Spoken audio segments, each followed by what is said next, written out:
Hello दोस्तों, आज हम बात करेंगे 3 बड़ी चीजों की जो हमें रोमन रेंस की समर स्लैम 2024 में वापसी के साथ पता चली है। तो चलिए शुरू करते हैं। 3 बड़ी चीजें जो WWE समर स्लैम 2024 में रोमन रेंस की वापसी के साथ सामने आईं। Understanding Roman Reigns WWE summer slam 2024 return. WWE दिग्गज रोमन रेंस समर स्लैम 2024 में धमाकेदार वापसी ने सबको चौंका दिया है। पूर्व अनडिस्प्यूटेड WWE यूनिवर्सल चैंपियन ने जब वापसी की तो फैंस का ध्यान आकर्षित किया। ऐसे में अब जब वह वापस जा रहे हैं तो यह इशारा करने की कोशिश कर रहे हैं कि इसका क्या मतलब हो सकता है। इस लेख में हमने आपको 3 चीजें बताई हैं जो हमें WWE समर स्लैम 2024 में रोमन रेंस की वापसी के साथ प्रेमियों को पता चली हैं।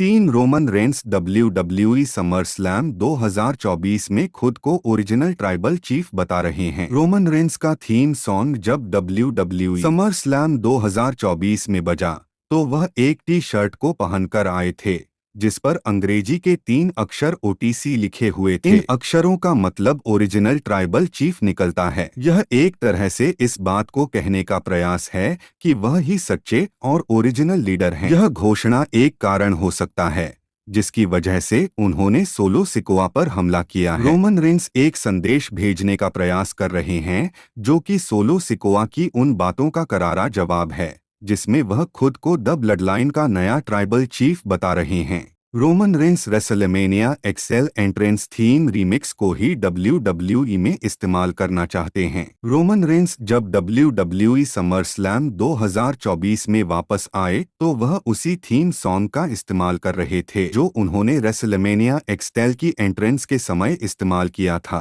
यह रीमिक्स थीम सॉन्ग इस वापसी के लिए ही था या इसका इस्तेमाल आने वाले समय में भी होगा, इसका पता हमें कुछ समय में चल जाएगा। फैंस इसको लेकर कयास लगा रहे हैं लेकिन इसके बारे में कोई क्लियर जानकारी इस समय नहीं है। अगर यह थीम सॉन्ग आने वाले समय में भी इस्तेमाल किया जाता है तो उससे यह क्लियर हो जाएगा कि कंपनी इसको उनके लिए परमानेंट इस्तेमाल करना चाहती है। वैसे इसी थीम सॉन्ग पर वापस आना एक तरह से फुल स्टोरी को दर्शाता है। WWE में अब रोमन रेंस एक बेबी फेस रह सकते हैं। WWE रेसलमेनिया एक्सएल में रोमन रेंस एक हील के तौर पर एंट्री करते हुए दिखाई दिए थे। वहीं अगर समर स्लैम 2024 में उनकी वापसी की बात करें तो उनके काम को देखते हुए यह कहा जा सकता है कि वह एक बेबी फेस हैं। ऐसा इसलिए क्योंकि उन्होंने वापसी करते ही सोलो सिकोआ को सुपरमैन पंच और स्पीयर दिया था। इसके साथ ही उन्होंने कोडी रोड्स पर ना तो हमला किया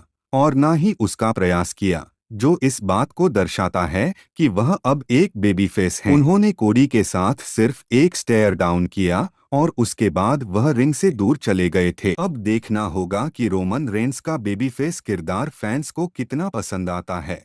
दोस्तों, ये थी रोमन रेंस की समर स्लैम 2024 वापसी के बारे में 3 बड़ी चीजें। अगर आपको वीडियो पसंद आई हो तो लाइक और सब्सक्राइब जरूर करें। मिलते हैं नेक्स्ट वीडियो में, तब तक के लिए बाय।